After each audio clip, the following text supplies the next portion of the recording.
आप लोग बहुत ही अच्छे होंगे। इसी उम्मीद के साथ हम लोग आगे बढ़ रहे हैं इलेक्ट्रोस्टैटिक्स ब्रांच में। पोलराइजेशन के कारण इंड्यूस्ड चार्ज और इंड्यूस्ड चार्ज डेंसिटी क्या होते हैं। पोलराइजेशन में समझ ही रहे हैं, पोल जो बनते हैं, डाइपोल्स जो बनते हैं अप्लाइड इलेक्ट्रिक फील्ड के कारण, या डाइपोल मोमेंट अलाइन होके डाइपोल मोमेंट रिजल्टेंट मिल जाता है, उसके कारण जो पोलराइजेशन होता है, वो पोलराइजेशन के कारण इंड्यूस्ड चार्ज कितना होगा और इंड्यूस्ड चार्ज डेंसिटी क्या होगा वो देख रहे हैं हम लोग। सबसे पहले हेडिंग लिखें, induced charge and induced charge density, induced charge density due to polarization. अब देखिए यहाँ पर ड्यू टू पोलराइजेशन, एक यहाँ पर कैपेसिटर है जो चार्ज किया गया है, जिसके अंदर हम एक डाई इलेक्ट्रिक स्लैब को इंसर्ट कर रहे हैं यहाँ पर। अब डाई इलेक्ट्रिक स्लैब जब इंसर्ट कर रहे हैं तो इस सिचुएशन में क्या होगा ये ध्यान दीजिए। यदि ये ग्राउंडेड है प्लेट तो इस पर क्यू चार्ज देंगे तो इस पर minus Q charge plus induced है। अब स्लैब को इंसर्ट कर दिए हैं जिसका डाइलेक्ट्रिक कांस्टेंट मान लेते हैं के है, तो क्लियर है कि इस क्यू चार्ज के कारण इसमें जो फ्री इलेक्ट्रॉन्स होंगे वो अट्रैक्ट होंगे, तो इधर फ्री इलेक्ट्रॉन्स का इफिशियंसी हो जाएगा, अधिक आ जाएंगे इधर, और इधर फ्री इलेक्ट्रॉन्स का डिफिशियंसी होगा, इधर कमी हो जाएगा। तो इस कारण यहाँ पर निगेटिव चार्ज इंड्यूस होगा जिसे हम क्यूपी माइनस क्यूपी मान लेते हैं, और इधर पॉजिटिव चार्ज इंड्यूस होगा। हालांकि इसमें फ्री इलेक्ट्रॉन्स का नंबर बहुत कम है डाइलेक्ट्रिक स्लैब में, डाइलेक्ट्रिक मीडियम में फ्री इलेक्ट्रॉन्स बहुत कम होते हैं, लेकिन जितने भी हैं उसमें से जितने हैं वो अट्रैक्ट होकर इधर आ जाएंगे तो कुछ तो चार्ज मिलेगा, भले चार्ज का मैग्नीट्यूड इस चार्ज के मैग्नीट्यूड से बहुत कम होगा। तो इसके कारण इलेक्ट्रिक फील्ड जो मिलेगा उसका डायरेक्शन दिख ही रहा है, इधर की ओर होगा। ये कहाँ की ओर होगा, प्लस से माइनस की ओर, ये इंड्यूस्ड चार्ज के कारण। और ये जो क्यू चार्ज इस पर कैपेसिटर के प्लेट्स पर क्यू और माइनस क्यू चार्ज हैं, तो इसके कारण इलेक्ट्रिक फील्ड कहाँ की ओर मिलेगा, आगे की ओर। तो ये ई अप्लाइड जैसा हो जाएगा, ये ई अप्लाइड जैसा होगा। तो इसमें ई अप्लाइड का डायरेक्शन कहाँ हो जाएगा, आगे, ई अप्लाइड का डायरेक्शन आगे। और ई इंड्यूस्ड पोलराइजेशन के कारण जो इलेक्ट्रिक फील्ड होगा उसका डायरेक्शन कहाँ हो जाएगा, पीछे, और मैग्नीट्यूड बहुत कम होगा, ई ड्यू टू पोलराइजेशन। तो रिजल्टेंट इलेक्ट्रिक फील्ड कहाँ मिल जाएगा, वो रिजल्टेंट इलेक्ट्रिक फील्ड मिल जाएगा आपका, ये ज़्यादा है और ये मैग्नीट्यूड कम है इसका, ये अप्लाइड का मैग्नीट्यूड ज़्यादा है और ये पोलराइजेशन का कम है, तो रिजल्टेंट तो क्लियर है कि ये अप्लाइड का डायरेक्शन मिलेगा। और दोनों को ऐड करेंगे तो डायरेक्शन अपोजिट होने के कारण सब्ट्रैक्ट होगा, तो ये डायरेक्शन ई अप्लाइड के अलॉन्ग मिल जाएगा, यानी ई रिजल्टेंट का डायरेक्शन जो होगा वो ई अप्लाइड के अलॉन्ग, और मैग्नीट्यूड थोड़ा सा कम, ये ई रिजल्टेंट। अब ध्यान दीजिए यहाँ पर ई रिजल्टेंट, जिसे हम वेक्टर ई भी लिख सकते हैं। तो क्लियर है कि ई रिजल्टेंट यानी इससे हम ई लिख सकते हैं, E is equal to E applied plus E due to polarization. हमको लगता है समझ रहे हैं। अब एक चीज़ क्लियर है कि डायरेक्शन से अपोजिट होने के कारण मैग्नीट्यूड देखें तो सब्ट्रैक्ट होके आ जाएगा in magnitude, E is equal to E applied minus E due to polarization. अब ये क्लियर है कि डाइलेक्ट्रिक मीडियम में जो इलेक्ट्रिक फील्ड होता है वो अप्लाइड इलेक्ट्रिक फील्ड और डाइलेक्ट्रिक कांस्टेंट के रेशियो के इक्वल होता है। तो ये हो जाएगा E applied upon K is equal to E applied minus E P. अब ई अप्लाइड यहाँ पर यदि इसका एरिया ए मान लें तो जो इलेक्ट्रिक फील्ड यहाँ पर अप्लाइड जैसा होगा वो इलेक्ट्रिक फील्ड का मैग्नीट्यूड हो जाएगा सिग्मा अपॉन एप्सिलॉन नॉट। तो इसमें सरफेस चार्ज डेंसिटी सिग्मा मान लेते हैं और इसमें surface charge density sigma P assume कर लेते हैं यहाँ पर। तो एरिया दोनों का सेम मान लिए हैं, इसका भी एरिया ए ही है। तो ई अप्लाइड को लिख सकते हैं sigma upon epsilon nought into k is equal to sigma upon epsilon nought minus sigma P upon epsilon nought. हमको लगता है अच्छी तरह समझ रहे हैं। अब देखिए आप यहाँ पर एप्सिलॉन नॉट कैंसिल हो जाएगा, दोनों तरफ से कैंसिल आउट हो जाएंगे, तो सिग्मा अपॉन के इधर मिल जाएगा, sigma upon K is equal to sigma minus sigma P, और सिग्मा पी जो है इज इक्वल टू हो जाएगा sigma minus sigma upon K. Sigma common ले लेंगे तो हो जाएगा 1 माइनस 1 अपॉन के। यही इंड्यूस्ड सरफेस चार्ज डेंसिटी और ये जो चार्ज दिए हैं उसके कारण सरफेस चार्ज डेंसिटी, इन दोनों में रिलेशन मिलता है डाइलेक्ट्रिक कांस्टेंट के साथ। हमको लगता है समझ गए आप अच्छी तरह। अब चार्ज के में ये जो इंड्यूस्ड चार्ज है इसका वैल्यू कितना होगा, तो बस हम क्या करना है, यहाँ पर सिग्मा पी की जगह पर क्यू पी बाई ए कर देंगे, सिग्मा की जगह पर क्यू बाई ए होगा, फाइंड कर लेंगे यहाँ पर रिलेशन भी। तो sigma P is equal to कितना लिख देंगे, surface induced surface charge density is equal to induced charge upon area A. Sigma P is equal to, तो यहाँ पर हो जाएगा sigma is equal to Q charge अब बाई इसका एरिया ए माइनस नहीं कॉमन ले लिया यहाँ पर, तो 1 माइनस 1 अपॉन के। क्लियर है कि एरिया से एरिया कैंसिल हो जाएगा ए से, तो बच जाएगा Q P is equal to Q into 1 minus 1 upon K. हमको लगता है अच्छी तरह समझ गए होंगे आप लोग। आगे बढ़े।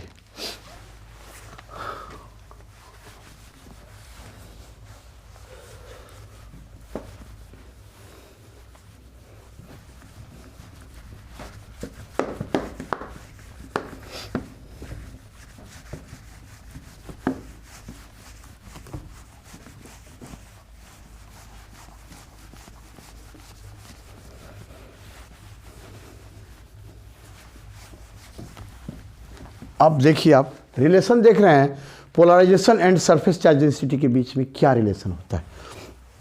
हेडिंग डाल देते हैं, relation between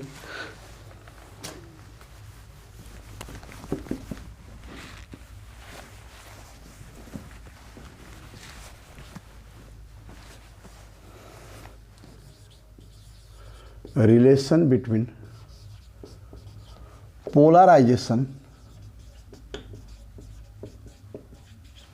and surface charge density. And ये भी सरफेस चार्ज डेंसिटी कौन, induced, and induced surface charge density.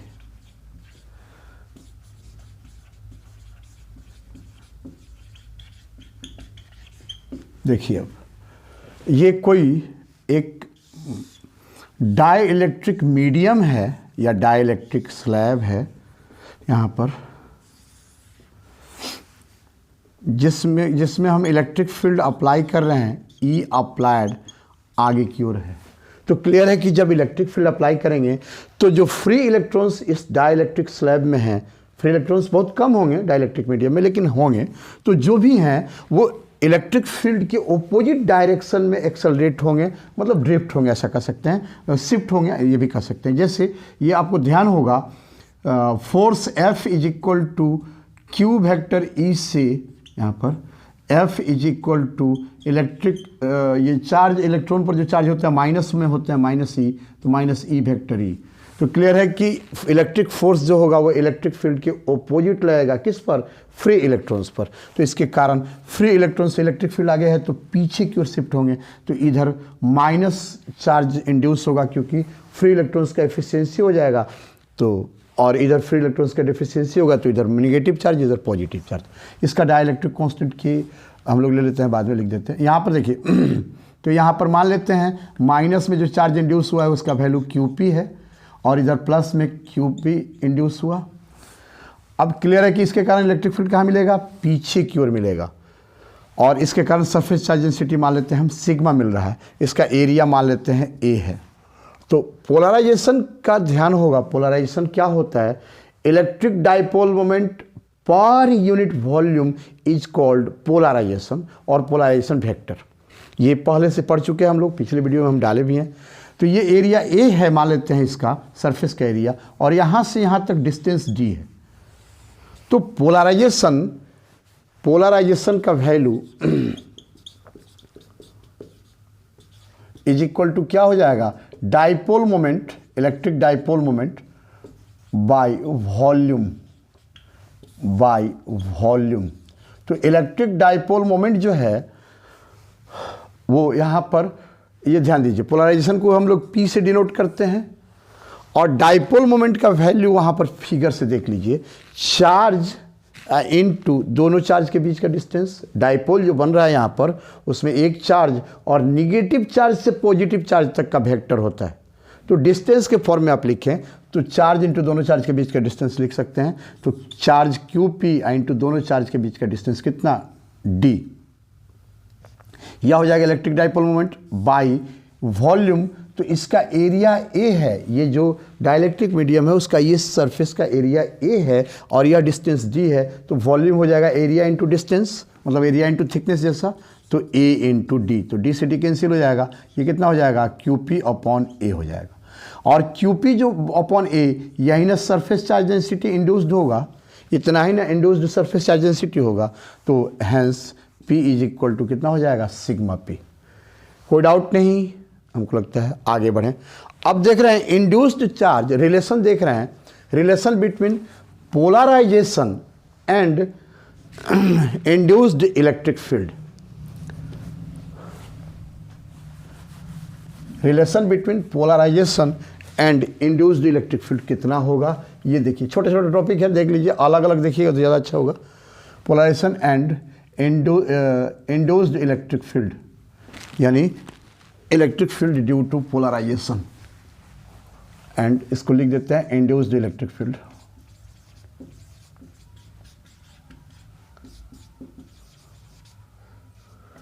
अब देखिए यहां पर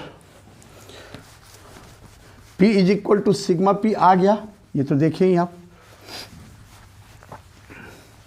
इलेक्ट्रिक फील्ड का डायरेक्शन यहां पर देख रहे हैं, QP से माइनस QP होगा। ये कौन सा इलेक्ट्रिक फील्ड, ये electric field due to polarization जो है वह इलेक्ट्रिक फील्ड होगा। और पोलराइजेशन वेक्टर का डायरेक्शन कहाँ की ओर होगा, आगे की ओर होगा। वेक्टर P का डायरेक्शन नेगेटिव चार्ज से पॉजिटिव चार्ज की ओर, क्योंकि डाइपोल मोमेंट के अलोंग ही पोलराइजेशन का डायरेक्शन होगा, dipole moment per unit volume से। तो इस सिचुएशन में दोनों के डायरेक्शन से एक दूसरे के क्या हैं, ऑपोजिट हैं। तो अब देखिए यहाँ पर पोलराइजेशन का वैल्यू सिग्मा पी आया है और induced electric field E P is equal to, आप जानते हैं मैग्नीट्यूड में sigma P upon epsilon naught होगा। कूलम्ब्स लॉ से याद होगा आपको, sigma P upon epsilon naught. और यहाँ पर सिग्मा पी का वैल्यू हम लोग लिख सकते हैं क्या, पी, तो इज इक्वल टू लिख सकते हैं polarization P upon epsilon naught. और डायरेक्शंस ई पी के लेफ्ट वार्ड और पी का राइट वार्ड, यानी डायरेक्शंस अपोजिट हैं, तो E P is equal to लिख सकते हैं minus vector P upon epsilon naught. कोई डाउट नहीं होगा, शायद ठीक होगा। आगे बढ़ें, छोटा छोटा टॉपिक है, बिल्कुल समझते जाइए, तेजी में आप लोग आगे बढ़ते जाए हम। अब हम लोग देख रहे हैं इलेक्ट्रिक डिस्प्लेसमेंट।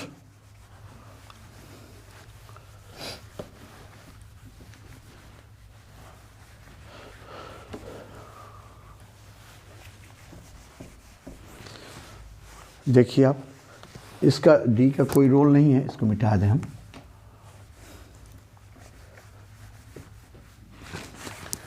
अब देखिए ये जो इलेक्ट्रिक डिस्प्लेसमेंट होता है उसे इलेक्ट्रिक डिस्प्लेसमेंट वेक्टर भी कहते हैं, जिसे वेक्टर कैपिटल डी से डिनोट किया जाता है।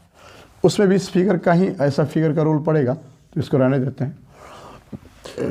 इलेक्ट्रिक डिस्प्लेसमेंट एंड चाहे इसको लिख सकते हैं, और इलेक्ट्रिक डिस्प्लेसमेंट वेक्टर, हमको लगता है समझ रहे हैं, इलेक्ट्रिक डिस्प्लेसमेंट वेक्टर भी लिख सकते हैं।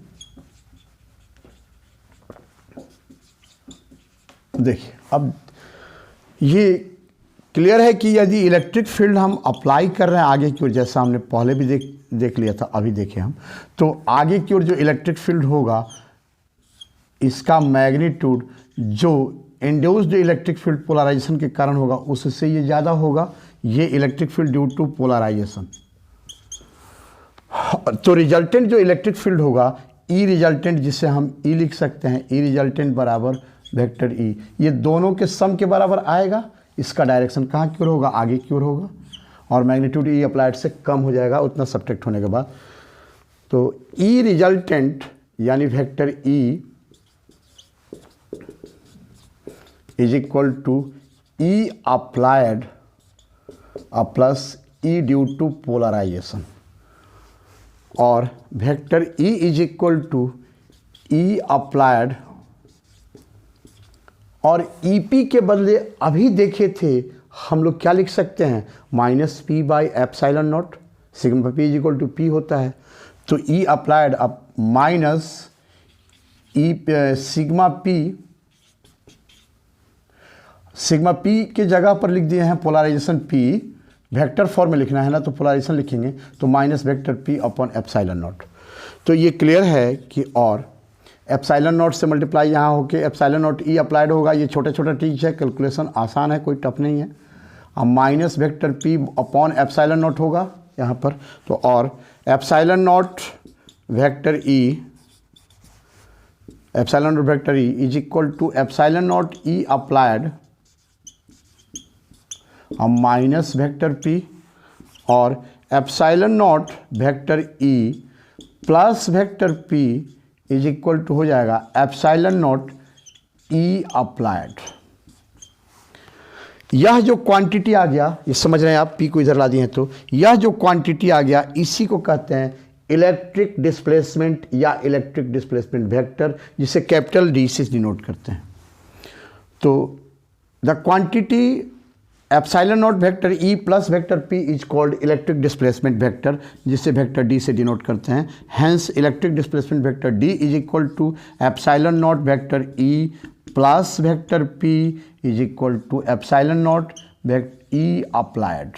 यहाँ पर हमको लगता है क्लियर है। अब ध्यान दीजिए, इसमें ये ई अप्लाइड को यदि हम ई के फॉर्म में यानी रिजल्टेंट इलेक्ट्रिक फील्ड के फॉर्म में लिखना चाहें तो कैसे लिख सकते हैं? तो एक काम करते हैं, इसको अलग एक टॉपिक डाल देते हैं, वो ज़्यादा अच्छा होगा। ये एक टॉपिक में इतना ही तक रहने देते हैं और तब इलेक्ट्रिक ससेप्टिबिलिटी के बीच और इलेक्ट्रिक परमिटिविटी के बीच रिलेशन देख लेंगे उससे वैसे। तो चलिए ठीक है, अगले टॉपिक में देख रहे हैं रिलेशन बिटवीन इलेक्ट्रिक ससेप्टिबिलिटी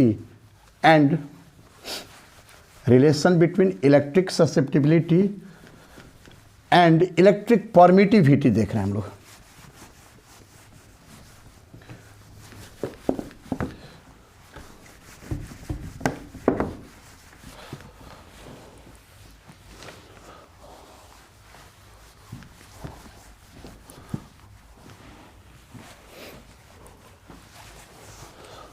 देख रहे हैं हम लोग relation between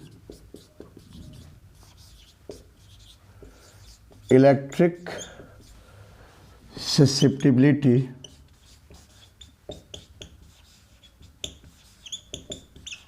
and electric permittivity, सीधे परमिटिविटी लिख देते हैं।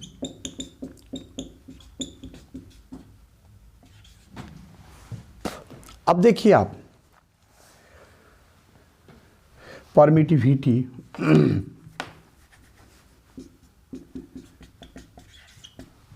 अब ध्यान दीजिए आप यहाँ पर इलेक्ट्रिक ससेप्टिबिलिटी और परमिटिविटी के रिलेशन देखने के लिए इसी इक्वेशन को यूज कर रहे हैं। ये vector D is equal to आया है epsilon naught vector E plus vector P is equal to epsilon naught E applied लिख सकते हैं यहाँ पर। और ये ध्यान है आप लोगों को कि E resultant that is vector E is equal to E applied upon के होता है, ये भी ध्यान होगा, ई अप्लाइड अपॉन के।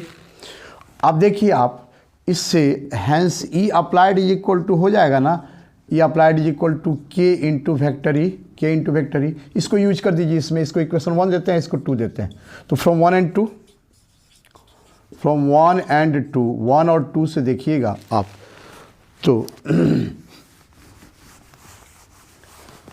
ये क्लियर है कि यहाँ पर ई अप्लाइड वाला वैल्यू यहाँ पुट कर देंगे तो epsilon naught vector E plus vector P is equal to epsilon naught into K vector E.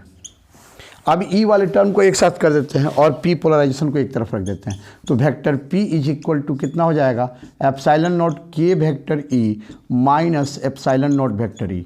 कोई डाउट नहीं सर आप लोगों को? तो अब इसमें एप्सिलॉन नॉट दोनों में से कॉमन ले लीजिए तो यहाँ के यहाँ -1 बचेगा, ई को भी कॉमन ले लेते हैं, ई को आगे लिख देते हैं यहाँ पर। तो एप्सिलॉन नॉट के -1 वेक्टर ई। अब ये आपको याद होगा पोलराइजेशन टॉपिक में हम लोग देख चुके हैं कि पोलराइजेशन जो होता है वो directly proportional to applied electric field का होता है। पी इज इक्वल टू काई ए इंटू ई, याद होगा शायद आपको। जो वहाँ इलेक्ट्रिक फील्ड मिलता है उसी का, अप्लाइड की बात नहीं करेंगे, जो इलेक्ट्रिक फील्ड से मिल रहा है रिजल्टेंट उसकी बात कर रहे हैं।